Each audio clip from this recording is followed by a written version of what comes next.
Fireweed Zinc, as Eric was saying, we were listed this year and started trading in June. I want to take a slightly different narrative here. I'm going to talk a little bit about our mentality, our management's mentality when we started looking for zinc projects, why we targeted the style of project we did, why we picked up our project, and what we're doing with it. I'm not going to go into great detail about the zinc market. I think everyone here is familiar with what the price has been doing and fundamentally why, but I think the untold story is that the oncoming supply with big mines is not going to solve this problem easily. In fact, by most projections, it doesn't solve it particularly well. If you're expecting a reversion back to a sub-dollar zinc, I think you're going to be disappointed, and I think those of us in zinc are going to be pretty happy with how things are looking. So much of it's been premised on this massive supply from China. China being outsized, representing 5 million tons of a roughly 50 million ton market, but not a single large-scale mine there. Not a single mine in China that can produce over 100,000 tons of zinc a year. So their entire supply is built on these tiny mines that are high-grading little deposits without permits, without environmental necessary permitting, without worker protection, and these mines will eventually get shut down if they don't first just simply run out of ore. I do not think that nascent resource economies like this, if you can describe China as a nascent resource economy, can maintain this style of production for long. So with that in mind, we knew that we wanted a zinc project. And we need to decide where do we want it and what type do we want. So we targeted SEDEX deposits, and for context, although the term SEDEX has fallen out of fashion and the definition is not always clear, this is the giants of the zinc industry. This is the Red Dogs, this is the Centuries, this is the Sullivans. All the generational assets in zinc are SEDEX. So we went out looking for a SEDEX deposit to buy about 3 years ago. So the team we had assembled, this is the board now. The four initial founders were Richard Hadikevich, George Kaczynski, myself, and John Robbins. It was Richard originally who pushed into Hud Bay and was looking for assets there and came across the project we bought.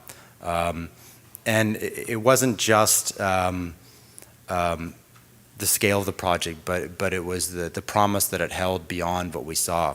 So we did an IPO this year, and that's kind of where we're looking. We raised $4 million on the IPO. We have something over $1 million left after a busy work season. We have 17.6 or 17.8 million shares out, a huge chunk under escrow to management, about 40% held by management. So we are a tight share structure and really poised to spring. So the project we bought is the McMillan Pass project, and this has two SEDEX deposits in it, Tom and Jason. And for the geologists in the audience, if there are any, Tom is actually the literal first deposit to be called SEDEX. It was a term coined in a master's thesis in the late 70s. So these deposits, Tom originally found in 51 and Jason in 74, were worked by different groups right up until 91, where the work completely stopped. Kaminko being the last operator of Tom and Phelps Dodge being the last operator of Jason. 2007, Hud Bay was looking through its inventory, remembered it owned Tom, and decided to buy Jason.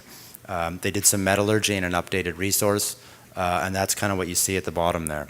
So we're looking at about 6.5 million tons inferred and about 6.5 million indicated and 24.5 million inferred at very healthy grades north of 10% zinc equivalent. The old yardstick for zinc deposits was you wanted more than 10 million tons at 10% zinc equivalent. We've got about 3 times that. So there's the resource and details. So in terms of the zinc contained total between the zones in this, you've got what is effectively one of the top 15, or well, actually it's the top 10 undeveloped zinc resources in the Americas in terms of zinc contained.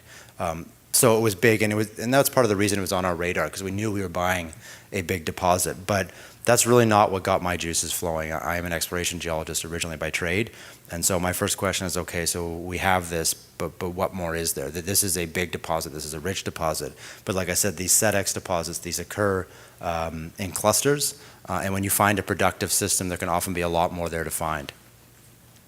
So we knew right away, looking at their block model and looking at the drill history that was given to us, that there was a lot of low-hanging fruit, that the mineralization is going to be easy to expand. Very little drilling done to depth, and then what step-outs were done in the past, or significant step-outs, were not followed up. Cominco, in one of their last holes on the Tom project, made a very bold step-out to kind of try to arm wave. They wanted to know how far the mineralization was going to go. So they took a big step out and hit 14% or 14 meters of 14% zinc, and then never followed up on it. So this is the kind of zones that exist in this drill hole in virtual isolation with no holes around it to really add to the resource. So that's the kind of low-hanging fruit we have to take what is an already substantial resource and make it bigger. But what really excites me is that we have this system. We have two SEDEX deposits, both of which what we would call vent proximal. So the high lead and silver grades in this style of SEDEX deposits are a result of them being near the vent on these expansionary basins and the fluid flow coming out of there. So the fresh fluids high in lead and silver in particular. So we knew we had a productive basin margin. And we knew that there was two deposits found there. And we also knew that Tom daylights.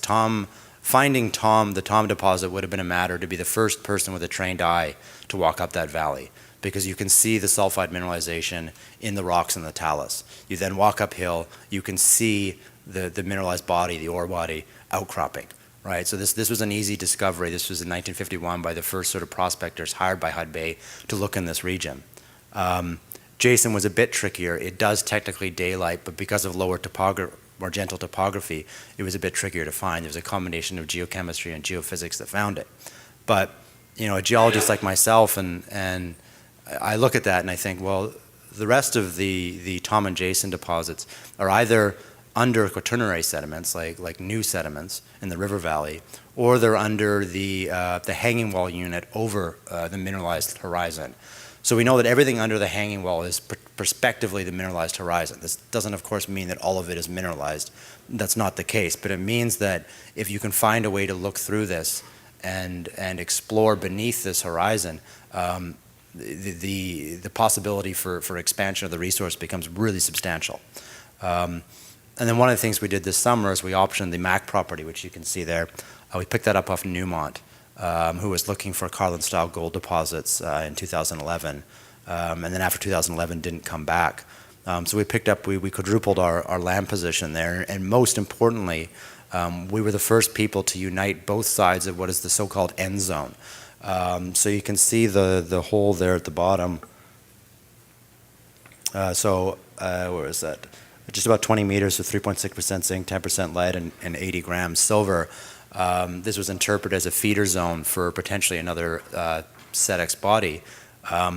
But both the Ogilvy JV operating the Jason project and then Cominco at the time, who had what is now the Mac property, neither really wanted to focus on it. The Ogilvy JV had Jason, and Cominco had the NID deposit northwest of here.